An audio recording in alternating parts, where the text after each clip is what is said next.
அன்பு உலகளாவிய பிகுருஸ் நேயர்களுக்கு வணக்கம். நம்முடன் இன்று இணைந்திருப்பவர் தேசத்தையும் தெய்வீகத்தையும் இரு கண்களாக பார்க்கக்கூடியவர். மனதில் தோன்றும் எண்ணங்கள் எதுவாக இருந்தாலும் எந்த பாரபட்சமும் இன்றி தன் மனதில் தோன்றிய கருத்துக்களை நேருக்கு நேராக சொல்வதில் வல்லவர்னு சொல்லலாம்.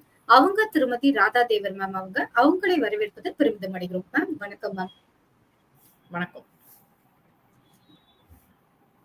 தமிழகத்தில் பாரத பிரதமர் மோடியின் வருகை ஒரு இடத்துல கூட ஒண்ணு கூட ஆளும் கட்சியை பத்தி ஒரு வார்த்தை குறைவா பேசல. ஏன்னா அவர் ஸ்டேஜ் ஏறினாரே, என்ன சொல்ல போறாரு, என்ன பேச போறாருன்னு பயமா இருந்த நேரத்துல எதுவுமே பேசல.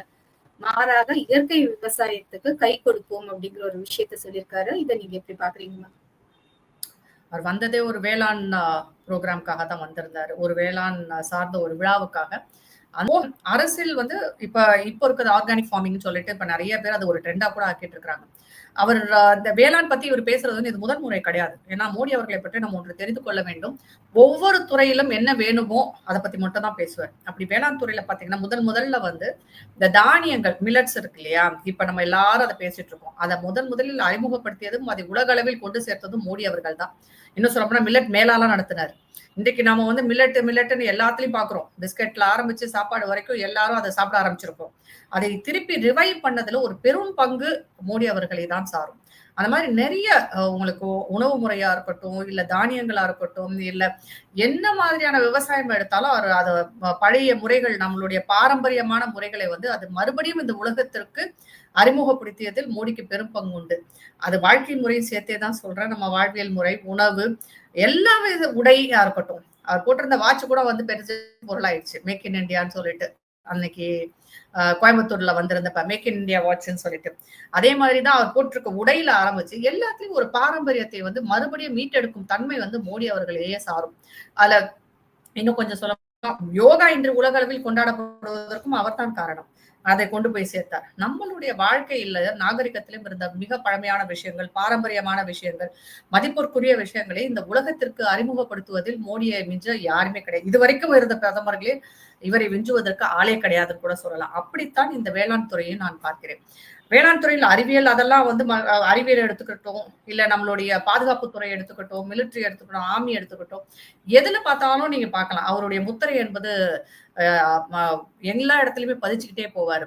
நம்ம அறிவியல் துறைன்னு எடுத்துக்கிட்டீங்கன்னா இன்னைக்கு நிலைமையில வந்து இன்னைக்கு தற்சமயம் இந்த நாகரிக உலகத்துக்கு தேவையான அறிவியல் எல்லாத்தையும் கொண்டு வந்து சேர்க்கறதுல அவர் மிஞ்சுவதற்கு ஆள் கிடையாது. அது மேக் இன் இந்தியா திட்டத்தில் அவர் செய்யாத விஷயங்களே கிடையாது. இன்னைக்கு நம்ம மெட்ரோன்னு நம்ம எல்லாம் பேசிட்டு இருக்கிறோம். அது இல்ல வந்தே பாரத் ட்ரெயினா இருக்கட்டும், இப்படி பல விஷயங்கள். அதுல வேளாண் துறையில வந்து அவர் இயற்கை விவசாயம் என்பதை ஒரு எடுத்திருக்கிறாரு. ஏற்கனவே வந்து வட இந்தியாவுல வந்து அதை பெருமளவு கொண்டு போய் சேர்த்துட்டு இருக்கிறாங்க. குஜராத்தில் இது பெருமளவு செய்யப்படுகிறது. தமிழகத்தில் வந்து நாமளும் அதுல முதன்மையாகத்தான் இருக்கிறோம் என்றுதான் சொல்ல வேண்டும். பல பேர் வந்து விவசாயம் என்பது இன்றைக்கு நாம வந்து ஒரு விவசாய நிலங்கள் குறுகிவிட்டது. தமிழ்நாட்டை பொறுத்த வரைக்கும் விவசாயம் என்பது அழிந்து கொண்டு வரும் ஒரு தொழிலாக தான் இருக்கிறது. எல்லாரும் படிச்சு எல்லாரும் வேலைக்கு போகணும்னு நினைக்கிறாங்களே தவிர விவசாயி ஆக வேண்டும் என்ற அந்த ஊக்கம் வந்து இங்க யாருமே கொடுக்கல. ஏன் இன்றைக்கு வந்து தமிழர்களின் அரசாக சொல்லிக் கொள்ளும் திராவிட முன்னேற்ற கழகமா இருக்கட்டும், இல்ல மற்ற பிற கட்சிகளா இருக்கட்டும், யாருமே விவசாயத்தை பத்தி இங்க பேசவே மாட்டேன்றாங்க. நீங்க நல்லா கவனிச்சு பார்த்தா தெரியும். எல்லாரும் படிச்சுட்டு வேலைக்கு போங்கன்னு சொல்றாங்களே தவிர விவசாயத்தை யாரு காப்பாத்துறதுன்றத பத்தி யாருக்குமே இங்க அக்கறையே கிடையாது. இன்றைக்கு வேளாண் தொழிலை பொறுத்த வரைக்கும் தமிழகத்தில் அழித்து வரும் ஒரு தொழிலாக, ஏன் அது ஒரு கலை என்று கூட சொல்லலாம், போய்கொண்டிருக்கிறது. நெல் மூட்டைகளை பாதுகாப்பதற்கு எந்த விதமான முயற்சி கூட நம்ம செய்யாம இருக்கிறோம். இதுதான் நிலைமை. ஆனா ஹாப்பி ஸ்ட்ரீட்னு சொல்லிட்டு தெருவுக்கு பசங்களை கூட்டிட்டு வச்சு கூத்தடிச்சிட்டு இருக்கிறாங்க. நீங்கள் அந்த வித்தியாசத்தை பார்க்கலாம். நம்மளுடைய பாரம்பரியமான தொழில்கள் வந்து மீட்டெடுக்கப்பட வேண்டும் என்பதில் எந்தவித கருத்து வேறுபாடும் இருக்கவே முடியாது. ஆனால் இன்றைக்கு திராவிட முன்னேற்ற கழக அரசு வந்து என்ன செஞ்சிருக்காங்க விவசாயத்துக்கு அப்படின்னு நம்ம பார்க்க வேண்டியது இருக்கு. இல்ல இயற்கை விவசாயத்தை மீட்டெடுப்பதில் என்ன நம்ம வந்து செய்திருக்கிறோம், என்ன முன்னோடியாக இருந்திருக்கிறோம். ஒவ்வொரு தனி மனிதனும் இங்கே வந்து இயற்கை விவசாயம் செய்ய வேண்டும் என்று அதை நோக்கி போய்கொண்டிருக்கிறானே தவிர அதற்கான ஊக்கம் என்பது இங்கே கிடையாது. அதை ஊக்குவிப்பதற்கு என்ன செய்திருக்கிறோம் என்பது தெரியாது. கல்விக்கும் இதுக்கும் சம்பந்தமே இல்லை, தொழிலுக்கும் கல்விக்கும் சம்பந்தம் இல்லை என்பது என்னுடைய தனிப்பட்ட கருத்தாக தான் இருக்க முடியும். நம்மளுடைய பாரம்பரியமான பல தொழில்கள் வந்து அது கல்வியோட வந்ததுல, அது தொழில்ல வந்து நம்மளுடைய திறனை வளர்த்துக் கொள்வதில் தான் வருகிறது. வேளாண் தொழிலும் அப்படித்தான். அது ஒரு திறன், அது ஒரு கலை. அதுல கல்வி இல்லாத நம்மளுடைய முன்னோர்கள் வந்து எவ்வளவு கல்வி அறிவுன்றதெல்லாம் இல்லாம இருந்த காலத்திலேயே வந்து வேளாண் அறிவு என்பது மிக அதிகமாக இருந்திருக்கிறது. நம்ம பாட்டன் பூட்டனுக்குலாம் அது இருந்தது. மிக சிறப்பாக செய்து கொண்டிருந்த அந்த தொழில் வந்து இன்றைக்கு செயற்கை முறையில் செய்வதனால் நிறைய பிரச்சனைகள் வந்திருக்கு. இன்றைக்கு அமெரிக்கா நமக்கு போட்டிருக்கிற அந்த இதை கூட பாத்துக்கலாம், 50% வரி போட்டிருக்காங்க. அவர்கள் என்ன சொல்றாங்க, எங்களிடத்தில் பால் வாங்குங்க, எங்களிடத்தில் வேளாண் வாங்குங்கன்னு சொல்லிட்டு நம்மளை கட்டாயப்படுத்திட்டு இருக்காங்க. அதை வேண்டாம் என்று மறுத்த ஒரே காரணத்துக்காக தான் நம்ம மேல டாக்ஸ் போட்டிருக்கிறாங்க, வரி போட்டிருக்காங்க. நம்மளுடைய பிரதமர் அதை தடுத்து கொண்டிருக்கிறார். அதை செய்ய முடியாது. எங்களுடைய வேளாண் மக்களுக்கு தான் நாங்கள் முன்னுரிமை கொடுப்போம், எங்களுடைய வேளாண் பொருட்களுக்கு தான் நாங்கள் முன்னுரிமை கொடுக்க முடியும் என்பதில் அவர் ரொம்ப உறுதியாக இருந்ததுனாலதான் அந்த 50% அவர் கண்டுக்கவே இல்லை. நீங்க நம்ம எதிர்கட்சிகள்லாம் சொல்றாங்க இல்லையா, ட்ரம்ப் அதை செஞ்சுட்டாரு, ட்ரம்ப் இதை பண்ணிட்டாரு, ட்ரம்ப் இந்தியாவோட பொருளாதாரமே நலிஞ்சிடும், இது போயிடும்னு. ஆனால் மோடி அவர்கள் ஒரு இடத்தில் கூட ட்ரம்பை விமர்சனம் செய்யவும் இல்லை, யாருக்கும் பதிலும் சொல்லல. அமைதியாக இருந்து சாதித்துக் கொண்டிருக்கிறார். நம்ம ஆங்கிலத்தில் ஒரு விஷயம் இருக்குது, empty vessels make more noise அப்படின்னு சொல்லுவாங்க. காலி பாத்திரங்கள் தான் அதிக சத்தத்தை கொடுக்கும்னு. அதுதான் இன்னைக்கு வந்து எதிர்கட்சிகள் செய்து கொண்டிருக்கிறார்கள்.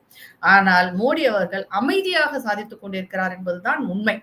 ஒவ்வொரு துறையையும் எடுத்துக்கொண்டு அதை முன்னேற்றிக் கொண்டு சென்று கொண்டிருக்கிறார். அதில் வேளாண் துறையும் ஒரு முக்கியமானது. அதுவும் தமிழகத்தில் வந்தது எனக்கு மிகவும் மகிழ்ச்சி. ஏன்னா இன்னைக்கு வந்து 40% தான் நமக்கு வந்து வேளாண் விவசாய நிலங்கள் இருக்கிறது.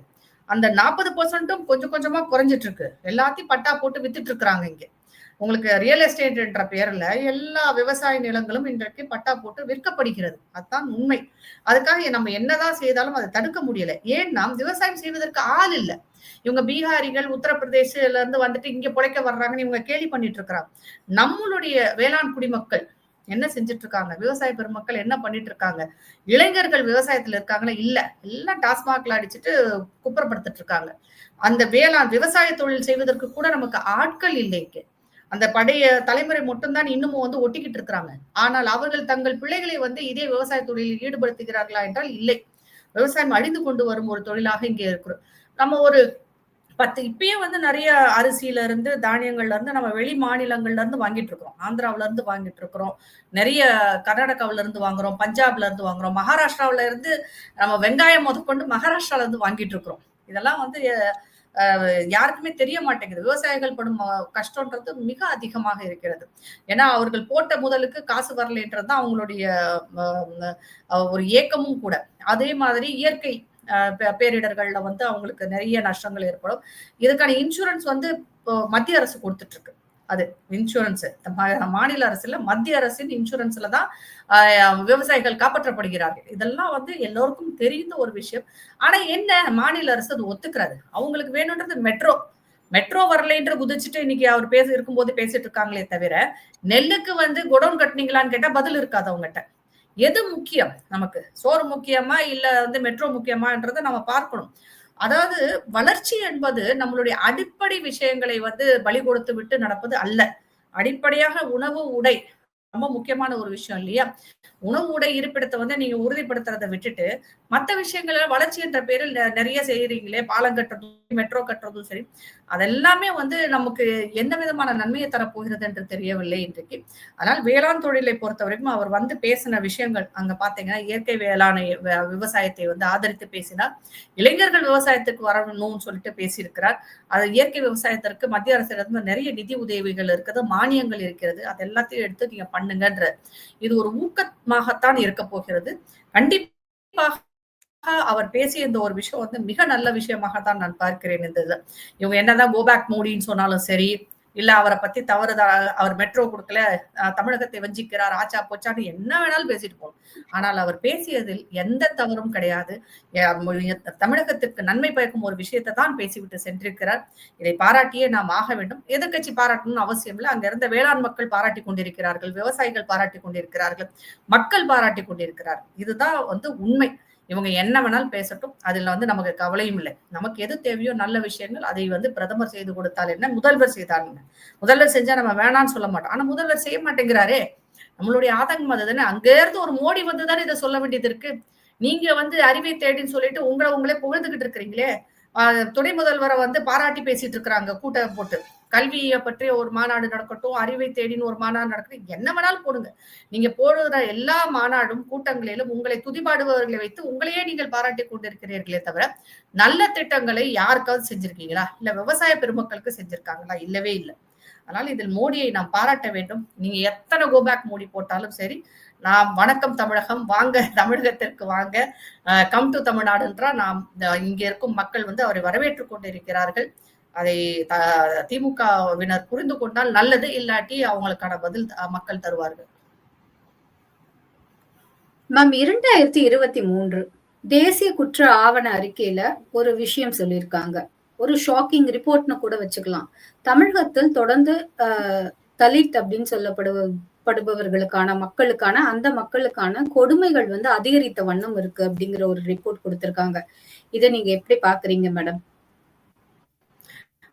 இதுல நம்ம வந்து நம்ம சமூக நீதின்னு சொல்றோம். நேஷனல் கிரைம் பியூரோட ரெக்கார்டு, ஆமா 2025 ரெக்கார்டு தான் இதுல வந்திருக்கு.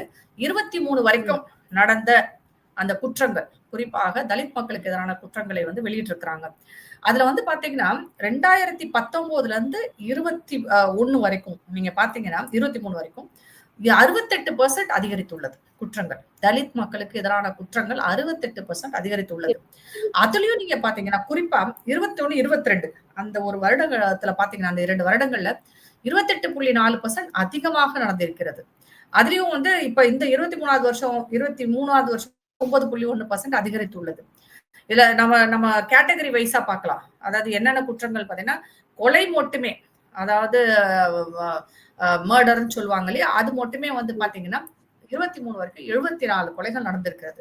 அதற்கப்புறம் ரேப், பெண்களுக்கு எதிரான பாலியல் குற்றங்கள் வந்து பாத்தீங்கன்னா 135 நடந்திருக்கிறார். அதுல என்ன வருத்தப்படக்கூடிய ஒரு விஷயம்னா 100 வந்து 18 வயசுக்கு கீழே இருக்க பெண்கள், சிறுமிகள் தான் பலியாகி இருக்கிறார்கள். அதுக்கு எஸ்டிக்கு எதிரான குற்றங்களும் அதிகரித்துள்ளது. ஆனால் மிக அதிகமாக இல்லை என்றும் ஒரு கணிசமான அளவு வந்து எண்ணிக்கை அதிகரித்துள்ளது. இதுல இன்னொன்னு விஷயம் நம்ம பார்க்க வேண்டியது இருக்கு. எங்க அதிகமா பாத்தீங்கன்னா தென் மாநிலங்கள்ல தான், தென் மாவட்டங்கள்ல அதிகமா இருக்கு. மதுரையில வந்து அதிகமா இருக்கு.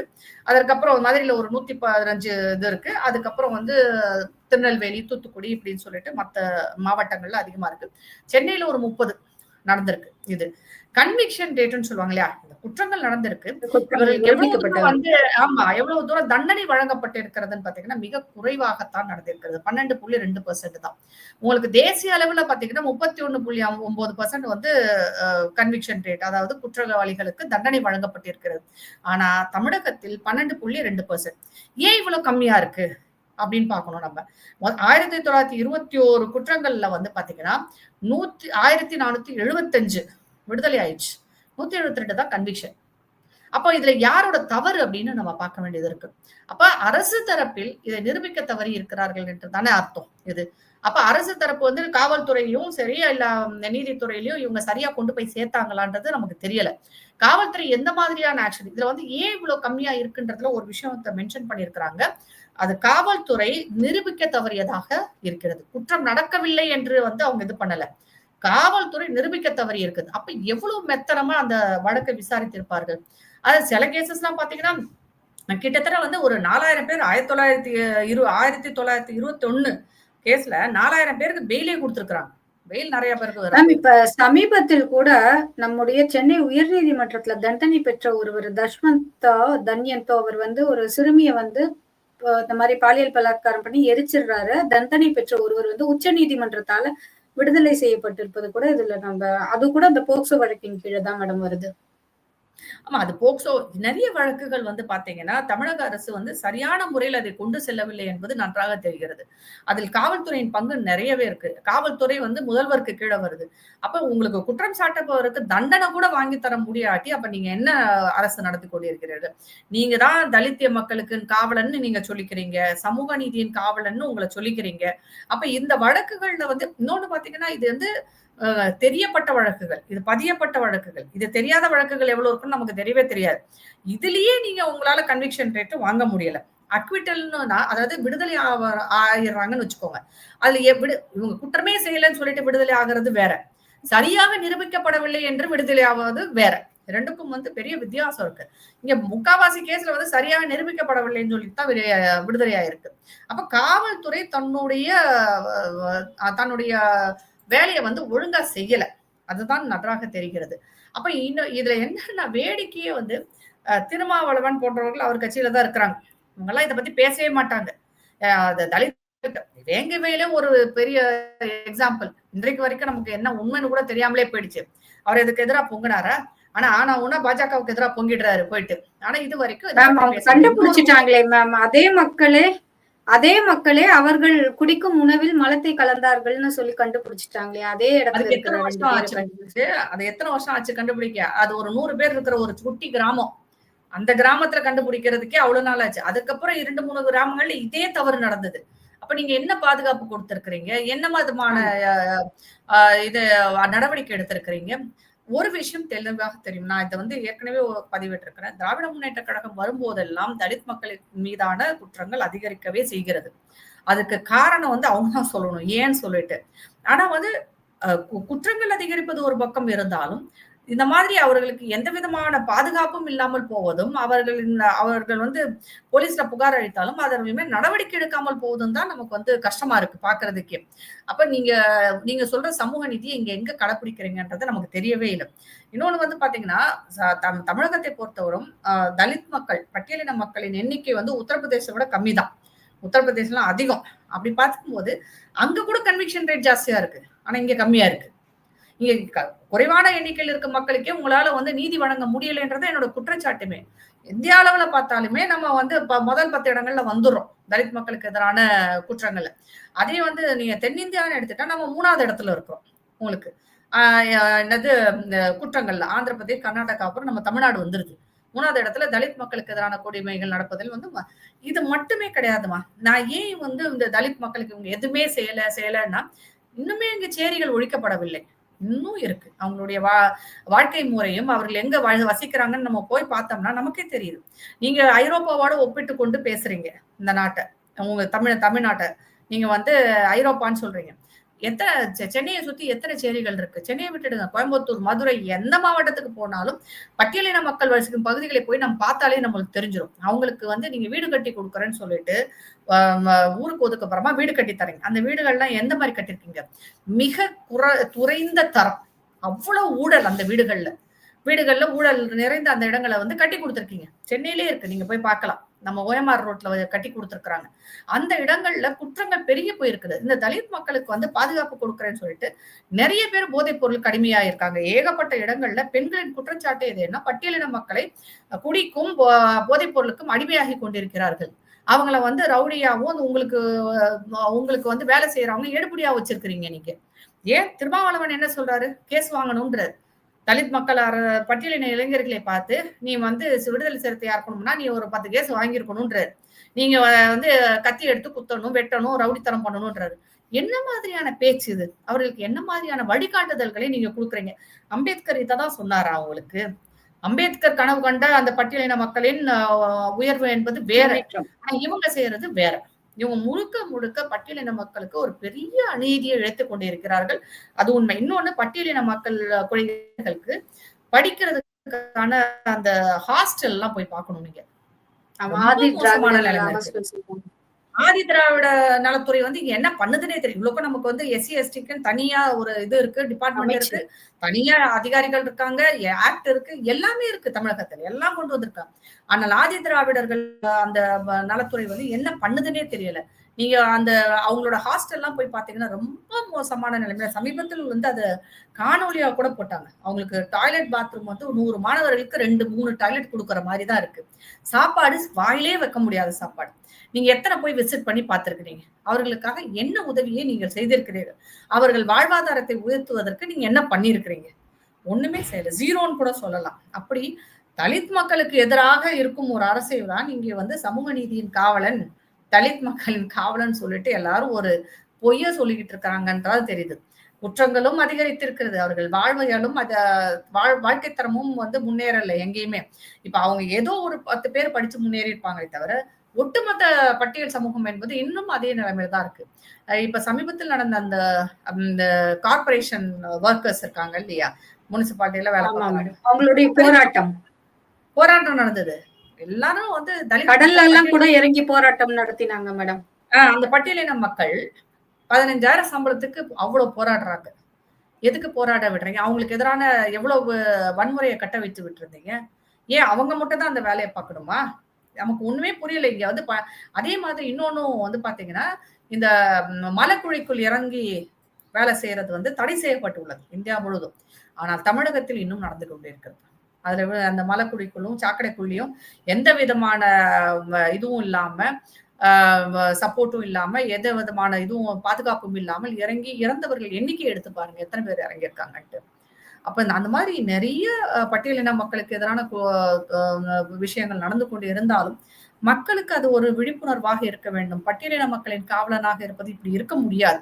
ஒரு குஜராத், பீகார்ன்னு நீங்க வாய்க்கிழிய பேசும்போது நம்ம ஊர்ல நடக்கிற இந்த அநியாயங்களை தட்டி கேட்கவோ, அதை பற்றி பேசவோ, இல்ல அட்லீஸ்ட் தோழமை சுட்டவோ நம்முடைய கம்யூனிஸ்ட் கட்சிக்கும், திருமாவளவன் கட்சிக்கும், மத்த கட்சிகளுக்கும் தெம்பும் இல்லை, திராணியும் இல்லை.